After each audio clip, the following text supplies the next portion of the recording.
Satu, dua, tiga. Oke teman-teman, selamat datang di setup baru. Sebenarnya kenapa aku bikin setup yang ini biar nggak bosan aja, tapi di luar itu soalnya ini lebih jauh dari jalan. Jadi kalau misalnya teman-teman, semoga sebenarnya video-video sebelum ini tuh aku udah ngecek ya, si soundnya kayaknya lumayan oke karena udah aku rapihin pakai CapCut. Tapi sebenarnya kalau studioku tuh lumayan deket sama jalan, tapi kalau misalnya ruangan yang ini tuh udah lebih ke dalam area rumah gitu, jadi harapannya nggak terlalu berisik ya teman-teman. Tapi nggak enak juga sih aku ngomongnya kayak gini, gimana ya caranya? Ya nggak apa deh, aku agak males buat megang di video kali ini. Tapi guys, mungkin teman-teman udah sempat lihat gitu ya, apa yang mau aku ceritakan hari ini sebagai introvert yang akhirnya ngonten dan bahkan akhirnya punya YouTube channel. Nah, aku pengen sharing untuk teman-teman introvert juga. Semoga ini bisa ngebantu teman-teman. Nah, aku bakal bagi video ini tuh jadi dua part. Tapi memang part satu itu tuh lebih ke arah menyiapkan jiwa raga dan energi. Karena aku paham banget kalau misalnya introvert itu justru yang paling susah itu adalah menjaga energinya, karena rasanya walaupun sharingnya di dalam sebuah ruangan dan hanya ngobrol sama kamera pun pasti tetap draining gitu. Dan terutama kalau misalnya ada pikiran-pikiran kayak gimana ya reaksi orang lain, gimana ya dengan kayak keluarga atau teman yang bakal ngelihat kayak sebelumnya nggak ngonten terus gitu tiba-tiba ngonten gitu ya. Dan, mungkin teman-teman di sini juga kayak pengen mencari reason gitu ya kenapa perlu ngonten, perlu memaksakan ngonten walaupun introvert. Nah, mungkin di sini aku bakal jelasin, sementara kalau yang part 2 itu lebih ke arah teknis. Kenapa aku jadiin video YouTube? Karena sebenarnya ilmunya juga aku dapat secara gratis gitu ya. Aku dapat tuh dari konten orang-orang yang sama aku tuh dirangkum terus gitu aku bikin gitu, dan aku memang sampai saat ini belum minat sih kalau misalnya untuk bikin kayak kelas ngonten kayak gitu karena tuh udah banyak juga gitu, tapi aku lebih suka kayak memberi sharing hal-hal yang kayak jujur aja gitu ya. Dan kebetulan mungkin ini kayak ketika video ini akhirnya tayang, ini tuh udah kayak 2 bulan umur YouTube aku, jadi kayak semoga aja aku bisa memberikan sesuatu gitu ya untuk teman-teman. Tapi memang karena aku suksesnya ngonten di Instagram, jadi mungkin ini juga akan lebih fokus ke arah Instagram atau kayak ngonten secara global aja gitu. Kayak gimana caranya teman-teman bisa dapetin formula yang tepat untuk akunnya teman-teman, atau kayak lebih ke arah persiapan mentalnya juga kayak gitu. Jadi ya udah kita langsung mulai aja. Di part pertama ini mari kita mulai dengan persiapan jiwa raga dulu. Nah, berhubung orang-orang introvert itu memang energinya itu datang dari ketika kita sendirian gitu ya. Nah, mungkin di sini sebenarnya aku mau ngajak teman-teman untuk kayak menyiapkan dulu setiap sebelum ngonten, jiwa raganya tuh jangan sampai ketika energinya itu lagi drain, tapi misalnya memang teman-teman itu abis menyisihkan waktu untuk sendiri, atau misalnya teman-teman abis kayak solo date, atau misalnya teman-teman habis melakukan sesuatu yang menambah energi kayak misalnya habis journaling, atau misalnya habis kayak berkarya sesuatu supaya otaknya itu lagi dalam keadaan fresh dan gak terpaksa gitu ketika sharing. Dan persiapan jiwa raga ini juga termasuk dengan misalnya teman-teman journaling dulu tentang hal-hal yang biasanya membatasi teman-teman, kayak misalnya rasa takutnya teman-teman akan komentar orang lain, atau misalnya rasa takutnya teman-teman karena teman-teman ngerasa terekspos, teman-teman takut salah bicara, teman-teman takut kalau misalnya memberikan konten yang kayak kurang tepat gitu. Nah, silakan untuk dimitigasi terlebih dahulu apapun rasa takutnya teman-teman. Di situ silakan untuk kayak dipelajari, terus kayak gimana sih sebenarnya kita tuh nyamannya tuh kayak gimana gitu ketika konten itu gitu. Tapi ya pokoknya silakan untuk disiapkan dulu bener-bener kayak A to Z dari perjalanan mentalnya sampai teman-teman itu ngerasa siap. Nah, kenapa harus kayak gitu? Soalnya konten itu sesuatu yang sulit gitu. Ketika kita ingin melakukan sesuatu yang sulit, tentu saja kita perlu energi yang banyak juga gitu, dan jangan sampai kita mengasosiasikan konten tersebut dengan hal-hal yang negatif, atau misalnya hal-hal yang kayak terpaksa, atau misalnya hal-hal yang kayak udah sebel gitu ya, karena nanti ke depannya konten itu di otak kita itu bakal selalu terasosiasi sama hal-hal negatif juga, dan makin lama itu makin berat. Tapi kalau misalnya teman-teman bisa mencari hal positifnya, hal yang meringankan dari konten tersebut, itu pasti akan lebih mempermudah. Terus di itu poin kedua, itu tentu saja the power of kepepet. Kayak apa sih akhirnya, tujuan akhirnya kenapa kita ngonten gitu. Pasti kebanyakan dari kita antara misalnya kita mau cari side hustle karena memang misalnya keuangan kita terbatas gitu ya, atau karena memang ada hal-hal yang ingin dibagikan. Tapi apapun itu pasti sebenarnya udah ada urge-nya gitu ya, udah ada rasanya gitu, dan rasanya tuh udah kayak nggak bisa dibendung lagi, makanya akhirnya pengen sharing gitu ya sama seseorang. Dan tentu saja kalau misalnya teman-teman yang seagama sama aku pasti pengen gak sih kayak punya amal jariah yang bener-bener orang lain tuh bisa denger cerita kita walaupun kita udah meninggal, bisa denger cerita kita sampai akhir hayat nanti gitu, dan kita juga bisa mendokumentasikan dan lebih menghargai cerita kita gitu. Tapi oh iya, the power of kepepet ini gitu ya, tentu saja teman-teman bisa lihat gitu ya kenapa si introvert ini akhirnya memilih untuk konten gitu ya. Tidak lain tidak bukan ujung-ujungnya karena duit dong pasti teman-teman gitu ya. Waktu itu aku mikirnya gini, aku akan melakukan segala cara, yang penting itu jalurnya halal dan itu bisa menghidupi apapun yang aku inginkan, kayak gitu sih teman-teman. Dan aku yakin di sini juga walaupun misalnya teman-teman punya alasan yang mungkin lebih deep dari ini gitu ya, tapi aku yakin sebenarnya untuk kita bisa hidup, untuk kita akhirnya bisa exchange value gitu, pada akhirnya itu ditentukan dengan uang gitu ya. Dan sebenarnya itu satu hal yang kayak bikin aku ngerasa butuh untuk kayak terekspos lebih cepat, dan menurut aku cara tercepatnya itu adalah dengan konten. Apalagi sekarang konten itu benar-benar aksesibel, semua orang itu bisa ngonten, mau backgroundnya seperti apapun, mau dari kalau misalnya teman-teman pengen cek kayak pertukangan, guru, terus di gitu berbagai macam tutorial, masakan, terus di gitu apapun kayak kegiatan ibu-ibu rumah tangga gitu, banyak banget dari segala lini itu akhirnya melakukan konten gitu. Terus di gitu masih banyak banget bidang-bidang yang menurut aku itu belum tercover gitu dengan konten-konten yang ada, masih banyak potensi, masih banyak hal-hal yang bisa dibagikan gitu. Dan aku harap teman-teman itu berani untuk mengambil kesempatan ini. Yang namanya ngonten itu kayak datang dan pergi gitu, nggak usah takut sama orang-orang yang akhirnya kayak udah terkenal gitu. Kita bikin supaya marketnya itu tuh nggak termonopoli sama artis-artis tertentu atau misalnya sama orang-orang yang itu-itu lagi gitu, tapi kita bikin bener-bener lebih banyak niche. Dan aku pikir kayak semua orang itu bisa terkenal barengan gitu ya teman-teman, semua orang tuh bisa sukses barengan, seperti kayak di taman bunga gitu ya. Gak mungkin kita cuman ke taman bunga tuh hanya untuk melihat satu bunga, tapi kita pengennya bunga itu tuh bermekaran di mana-mana. Nah, kita bikin seperti itu gitu ya. Semua orang itu bisa membagikan ceritanya dan lebih vulnerable, dan setiap orang itu bisa saling belajar satu sama lain. Jadi, apa sih hal yang bisa bikin teman-teman itu rasanya tuh kayak kepepet gitu ya, yang bener-bener kayak mau nggak mau aku harus ngonten nih ternyata gitu. Dan biasanya itu memang datang dari hati yang paling dalam gitu, dan itu juga yang terjadi padaku sebenarnya teman-teman gitu. Terus di gitu yang ketiga adalah sedikit motivasi nih teman-teman. Aku lupa sih sebenarnya siapa yang waktu itu ngomong ya ke aku ya. Ada seseorang yang kayak bilang kalau misalnya teman-teman mau lihat konten-konten dari kayak artis-artis besar, kita bisa lihat sebenarnya mereka itu tentu saja punya uang yang banyak gitu ya. Mereka tuh sudah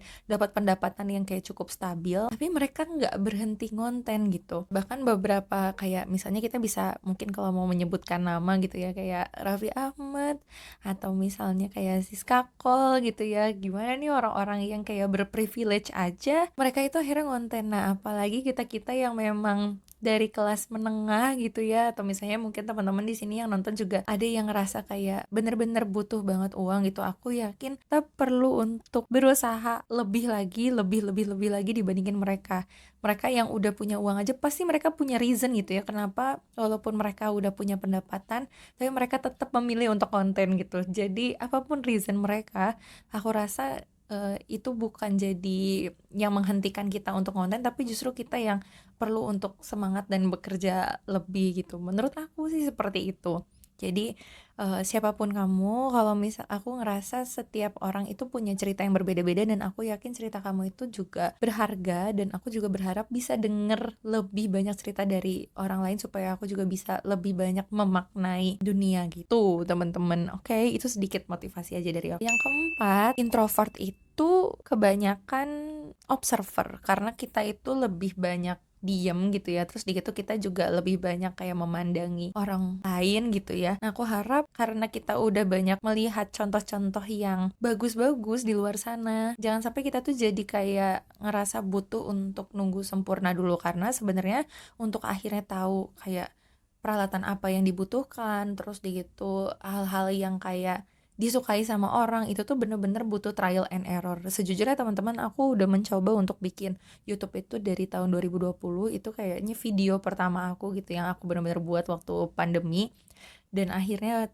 tidak kesampaian untuk aku upload karena aku ngerasa draining banget gitu ya secara energi. Tapi setelah terlatih dari berbagai platform, akhirnya aku baru memutuskan untuk ngepost YouTube pertama aku di yang channel, bener-bener channel pribadi itu di tahun 2025 gitu, yang which is ya bulan lalu kayak gitu teman-teman. Jadi aku harap teman-teman gak perlu untuk nunggu sempurna, latihan aja dulu, bener-bener dicobain yang baiknya seperti apa. Dan sekarang sih kayak alhamdulillahnya sampai saat ini bebas banget ya, setiap orang tuh bisa bikin akun baru. Nah, aku tuh mempelajari gitu ya, ternyata salah satu yang bikin orang-orang sukses dalam konten itu adalah mereka itu punya pengalaman sebelumnya gitu ya, entah misalnya pengalamannya itu dari kayak platform yang lain-lain gitu ya, atau mereka itu sebenarnya udah terbiasa untuk kayak berbicara di depan kamera, atau misalnya ada habit-habit yang kayak sebelumnya gitu yang mereka tuh sudah build gitu. Dan harapannya juga teman-teman bisa mencoba untuk membangun si habit tersebut gitu ya, walaupun misalnya teman-teman ngerasanya saat ini kayak oh belum ada balikannya gitu ya. Nah, aku yakin nanti akan ada platform-platform baru yang akhirnya bisa menaungi teman-teman gitu. Kayak misalnya dulu mungkin orang-orang yang pernah terkenal di Twitter, terus di gitu mereka udah tahu kayak cara mainnya Twitter gitu ya, nanti juga akan lebih mudah untuk terkenal di platform lain gitu. Misalnya sekarang terbukti ternyata ada platform baru kayak misalnya Threads gitu ya, dan di Threads itu ya akan memunculkan kayak influencer-influencer baru yang khusus ada di platform tersebut gitu. Jadi nggak usah khawatir kalau misalnya ilmunya, misalnya teman-teman pengen cobanya dari YouTube, nanti tiba-tiba terkenalnya di TikTok, nyobainnya TikTok nanti terkenalnya tiba-tiba di Instagram. Nah, itu tuh